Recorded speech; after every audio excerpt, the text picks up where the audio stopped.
నమస్కారం. హైడ్రామా ఒకవైపు కొనసాగుతూనే మూసీ సుందరీకరణ ముందుకొచ్చింది. మూసీ రివర్ హైదరాబాద్కు వరంగ జీవధార. అనంతగిరి అడవుల్లో పుట్టి అనంత పద్మనాభ స్వామి దేవాలయం పక్క నుంచే లోయ నుంచి పుట్టి మరి దాదాపు 280 సుమారు 300 కిలోమీటర్ల దూరం ప్రయాణించి వాడపల్లి దగ్గర కృష్ణానదిలో కలిసే ముచ్చుకుందా నది, మూసీ నది. దీని సుందరీకరణ గురించి ఇవాళ ఈ ప్రభుత్వమే కాదు, కాంగ్రెస్ ప్రభుత్వమే కాదు, గతంలో బీఆర్ఎస్, అంతకుముందు మళ్ళీ కాంగ్రెస్ ప్రభుత్వం, అంతకుముందు టీడీపీ ప్రభుత్వం కూడా చాలాసార్లు అన్నది. ఎవరు మాటలు కోటలు దాటాయి కానీ ఎవరు ముందుకు పడలేదు. అందుకనే మాటలు కోటలు దాటాయి ఎందుకంటున్నానంటే, గతంలో తెలంగాణ వచ్చిన తర్వాత కూడా బీఆర్ఎస్లో అప్పటి టీఆర్ఎస్ ప్రభుత్వం కేసీఆర్ గారు అద్భుతంగా హుస్సేన్ సాగర్ నీళ్లను మొత్తం ఎత్తిపోసేసి అందులో ఉన్న సిల్ట్ అంతా తీసేసి కొత్తగా గోదావరి జలం నింపుతాని, అట్లానే 2 ఉస్మాన్ సాగర్, మనకు హిమాయత్ సాగర్ రెండిట్లలో మొత్తం అంత పూడిక తీసేసి అందులో గోదావరి జలాలు నింపడమే కాకుండా అవి పెద్దగా పనికి రాకుండా పోతున్నాయి. దాన్ని స్టోరేజ్ ట్యాంకులుగా మార్చుకుంటాం. దాని నుంచి గోదావరి జలాలను ఒకేసారి విడిచి మొత్తం అంతా మూసీ నదిని ప్రక్షాళన చేస్తాం, రివర్ ఫ్రంట్ను బాగా చేస్తామని చెప్పి కేసీఆర్ గారు కూడా అద్భుతంగా మాట్లాడారు. కానీ జరిగింది శూన్యం. జైకా నిధులు కొంత కట్ చేశారు జపాన్ సహకారంతో.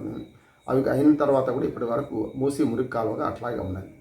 కానీ కొన్నిసార్లు అంటే అన్ని ప్రభుత్వాలు కొంత చేయక ఏం లేదు, కానీ కొంత మనకు ఏవైతే ఫ్రెష్ మూసీ నది నీళ్ళను ఫ్రెష్ చేయడానికి అనేక ఏర్పాట్లు చేసిండ్రు, అవి సరిపోలేదు.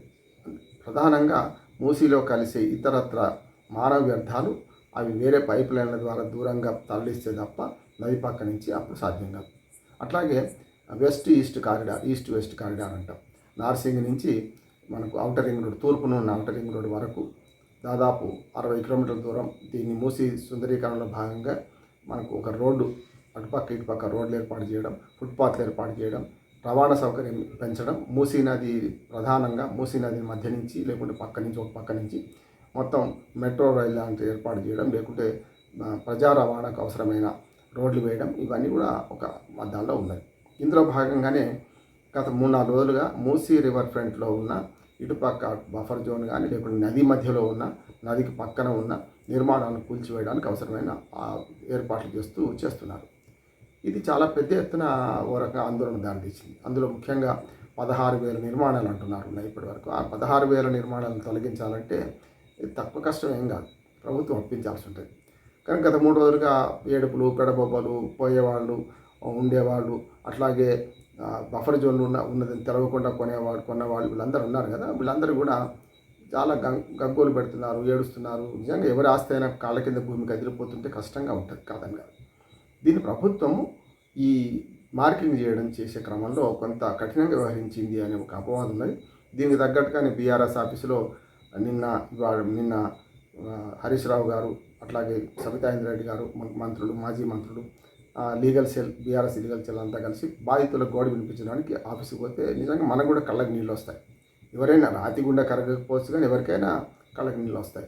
అది దాన్ని రాజకీయం చేయాల్సిన అవసరం లేదు. కానీ తర్వాత రాజకీయం అవుతుందంటే ఇది ఇంతే మన గవర్నమెంటు కాదు మేము అడ్డుకుంటామని వీళ్ళు ఇవాళ హైడ్రామా కొనసాగింది. ఏది మన మూసీ పరివాహక ప్రాంతంలో ఉన్న పేదల గుడిసెలను కానీ అక్కడికి వెళ్ళి పరామర్శించి మీకు మేమున్నాం, ఈ బుల్డోజర్ ప్రభుత్వాన్ని అడగనీయం, హస్తం గుర్తు తీసేసి బుల్డోజర్ గుర్తు పెట్టుకోండి, ఆపన్న హస్తమా లేకుంటే కూల్చివేతల హస్తమా తేల్చుకోండి అని చెప్పి ఇటుపక్క ప్రతిపక్షాలు మాట్లాడుతున్నాయి. ఇంకా బీజేపీ విమర్శిస్తుంది, కానీ మా రాష్ట్ర అధ్యక్షుడు కిషన్ రెడ్డి గారు జమ్మూ కాశ్మీరు అట్లాగే హర్యానా ఎన్నికల్లో ఉన్నాడు. జమ్మూ కాశ్మీరు ఎన్నికలు రేపు జరుగుతున్నాయి, 3వ విడత రేపు పూర్తి అవుతాయి అక్టోబర్ 1 నాడు. కనుక ఆ లెవెల్లో అక్కడ ప్రచారంలో ఉన్నారు. కనుక వారు వచ్చిన తర్వాత నిర్ణయం తీసుకొని మేము ఉధృతం చేస్తామని బండి సంజయ్ గారు, అంతకుముందు అధ్యక్షుడు కానీ ఇప్పుడు అధ్యక్షుడు కాదు కదా, వారు మాట్లాడుతున్నారు. బీజేపీ వాళ్ళు కూడా ఖచ్చితంగా ఇది కాంగ్రెస్ ప్రభుత్వం విమర్శిస్తున్నారు. కానీ వీళ్ళే గతంలో మూసీ నది ప్రక్షాళన చేయాలని ఇవన్నీ మాట్లాడిన వాళ్ళు కదా.